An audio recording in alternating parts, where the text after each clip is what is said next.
Welcome to Business Line's State of the Economy podcast, where you'll find insight, analysis, and the story behind the numbers. Hi, dear listeners. This is Raja Simhan. Welcome to the State of the Economy podcast. So, what does logistics have to do with elections? A lot. India is in the midst of the Lok Sabha elections, which forms the bedrock of the world's largest democracy. And without proper logistics in place, the entire exercise of the election crumbles. For example, movement of EVMs across the country and to every nook and corner of the country is a big challenge. Voting machines are carried in a makeshift bridge in places like Jammu and Kashmir or in a backpack to move uphill in a remote location in the Himalayas. These are some of the challenges. In this episode, we are going to discuss the role of logistics in the entire elections. To discuss these, we are joined by R Satyanarayanan, an associate professor of marketing at IFMR Graduate School of Business, Krea University. He will discuss the issue of elections and logistics. Let's listen to what Satyanarayanan has to say. Satya, thanks for joining. Let's start. We are right in the midst of an election, and apparently, logistics is a very critical element in this entire elections. So, we would like to discuss on the role of logistics in the elections.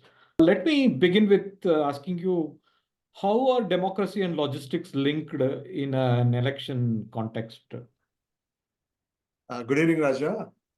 First of all, thanks for inviting me to this interesting podcast.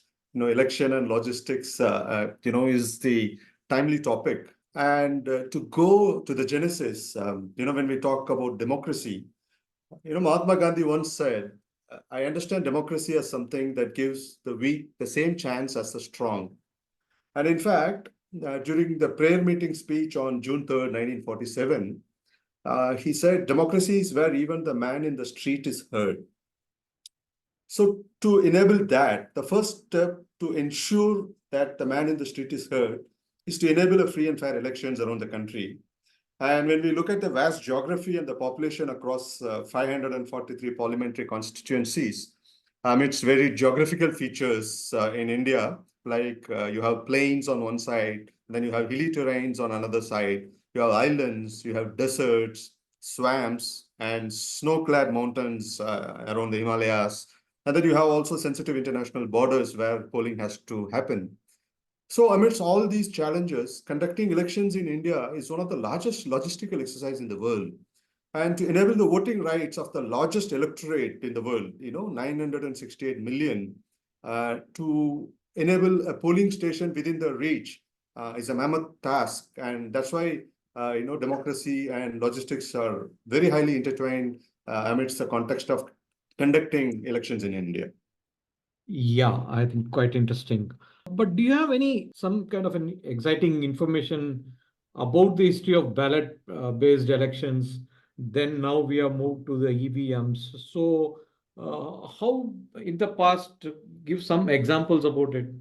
When we look at the history of India, interestingly, ballot-based elections date back to the reign of the Chola dynasty, which used a system called Kudavolai Murai, what in English we call the pot and the palm leaf system, to elect the local body representatives where, the village elders join together and they have a pot in which all the representatives' names were put in and people were, selecting their representative through writing their names in the palm leaves. So that was an interesting, ballot-based election, dates back to Cholas. We have these Uttaramerur inscriptions that provides a lot of information about that. But in terms of the logistics, it was a much of a localized election. Coming down to the British Raj, in 1919, we had this Government of India Act coming in. And based on that, in 1920, we had the first centrally organized provincial and central legislative assembly elections. So when we consider the last century, that was the first major nationwide elections that happened. And in independent India, we saw the first parliamentary elections in 1951. But unlike the current day method, of having a ballot paper with all the symbols of the political parties and the independents, we had a colored ballot boxes system. So each candidate, was allotted one colored box, and people were actually choosing the boxes for the candidate. So it was a little different from the ballot paper method. And an interesting trivia, and that is, I think the Godrej company reportedly made around 1.7 million ballot boxes for the first parliamentary elections in India. So our history is long, right from Chola period to the British period and to independent India. The way centralized and localized elections happen in this country, we have very interesting history about that in India. Yeah, and moving these boxes is definitely an Herculean task. That's where, what are the logistics movement and maybe in different ways it is moved across the election process? If you can just explain us. Sure. When we look at it from a logistics perspective, we generally try to drive down to the aspect of moving the ballot materials or the electronic voting machines. But actually, we have to look at it at 4 different levels. First level, you have the movement and deployment of election officials, because the election officials should reach the polling station for the smooth conduct of election. So that is one major logistics involved in conducting a free and fair election. And number 2, you need to provide security. So there should be a large-scale movement and deployment of armed forces in some areas, paramilitary, central and state police reserve forces, to provide security to conduct the elections without any violence or any hassle. And the third and the most important thing is the movement and deployment of the electronic voting machines and other polling related paraphernalia. Like, there are a lot of protocols to be followed. You need to provide, printing materials. Every polling center should have posters with the names, symbols, and address and other details of the contesting candidates. So all these materials need to move. So these 3 critical movements happen in the election process. And outside this polling process, there is the campaign movement that happens. That is by the contesting candidates and the political parties, where the leaders and the contestants need to plan their campaign movement and route planning, during the campaign days before the day of polling. So how they are going to cover different constituencies around the states and around the country. So that is again a large-scale logistics at a party level and at a candidate level that happens. So if you look at it, the logistics movement, it happens at 4 levels. And the most critical of these is, of course, is the logistical movement of the electronic voting machines. So that's the logistics perspective at multiple levels in elections in India. Yeah, I was about to come to the next point on the movement of EVMs itself, and how complex are the numbers as we see huge numbers. We are talking about like thousands and thousands of numbers. Obviously, these machines need to go to the nook and corner of the country, right? Exactly. As I told you earlier, it is a very critical part of the elections. And compared to what we've had in 1951 and coming down to 2024, the game has become much more complex. In 1951, we had around 1.96 lakhs polling stations across India. But in 2024, we have 10.5 lakhs polling stations around the country. And so this is with the aim to be as close as possible to the electorate so that we can conduct a hassle-free elections for the citizens of this country. We have some very interesting nuggets in the book, an undocumented wonder, The Making of Great Indian Election. It was written by former Chief Election Commissioner, Mr. S.Y. Qureshi. And in the book, Mr. Qureshi informs that in 2009 elections, there were 1.4 million electronic voting machines, and these were used in 8.39 lakhs polling stations. So that is the change. In 1951, we had 1.96 lakh polling station. In 2009, we have 8.39 lakhs polling station. And now in this election, we have 10.5 lakh polling station. So in terms of lakhs, the numbers have changed, have grown. And in 2009, another interesting information we have from Mr. Qureshi's book is that 119 special trains were used to transport the central police forces to various constituency. And 55 helicopters were deployed to do around 600 plus sorties to airlift security forces in different terrains. And we have used a range of transport to enable this process, starting with buses, jeeps, tractors, motorcycles, bullock carts, mules, camels, and even elephants were used to move resources. So you name a means of transport, it's very much a part of Indian electoral logistics system. And now, 15 years later from 2009 election, the numbers have become larger. It's even more complex to cover a larger geographical area. In fact, we do come across some reports saying that some of the officials need to trek in places where even these kind of transportation is not possible, obviously.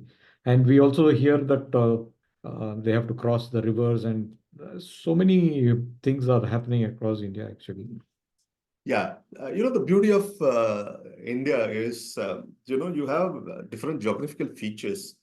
You have largely plain area if you take the Tanjore Delta area. And when you go to Rajasthan, the larger part of Rajasthan is desert. And then you move to Uttarakhand, you have the snow-clad mountains of Himalayas.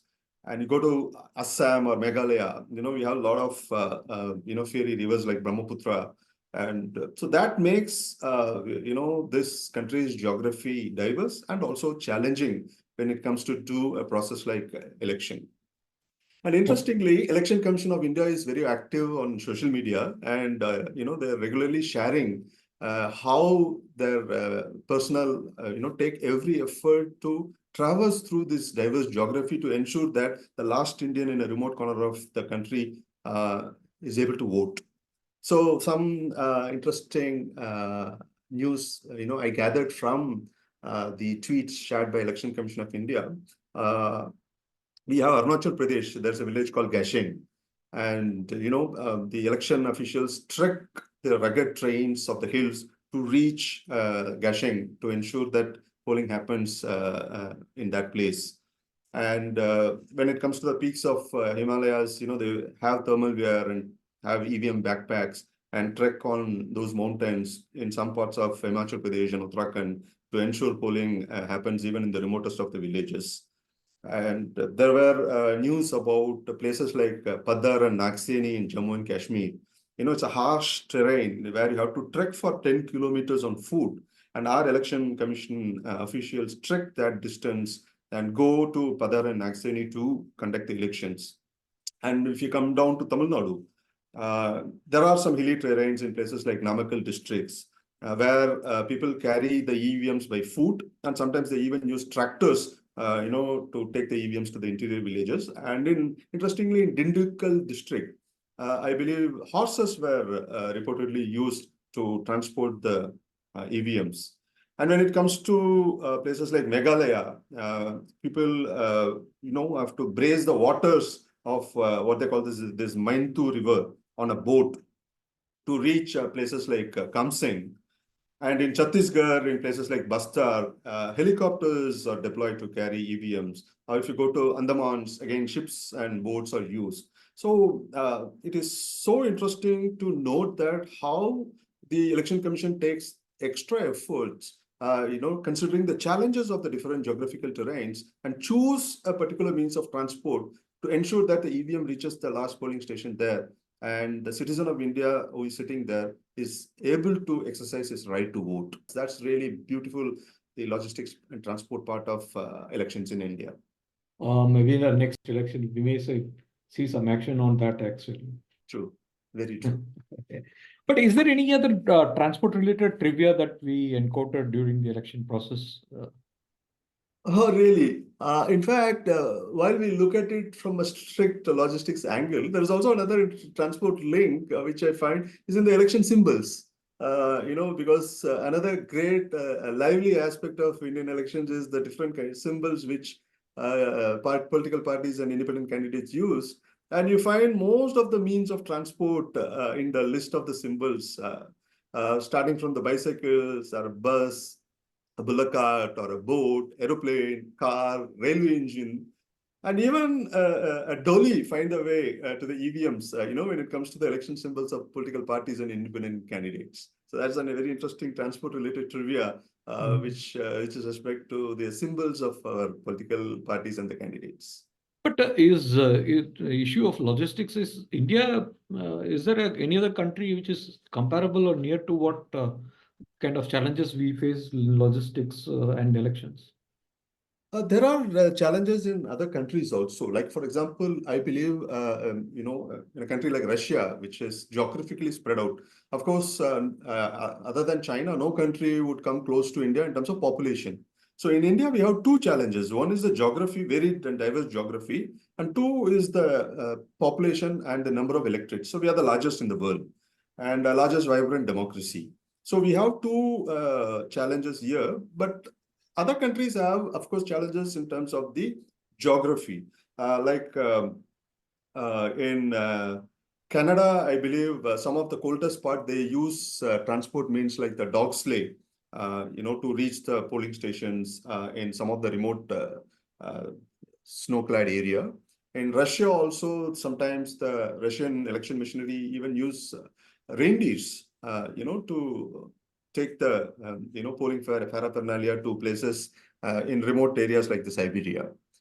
So while many countries around the world have the challenges of geography, but the tricky part in India is we have the challenges in terms of both geography as well as the sheer number of people who have to exercise their right to vote.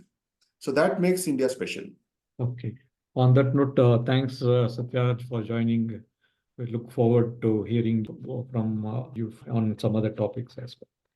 Definitely, Raja. And, if you look at the journey from 1951 in India, so we first had the multicolor ballot boxes. And then in the subsequent decades, we moved to symbol printed ballot boxes. And then we moved to the electronic voting machines. And then we also added, enhancements like the VVPAT. So if you look at the Indian elections, we have come a long way, in the past 70 years.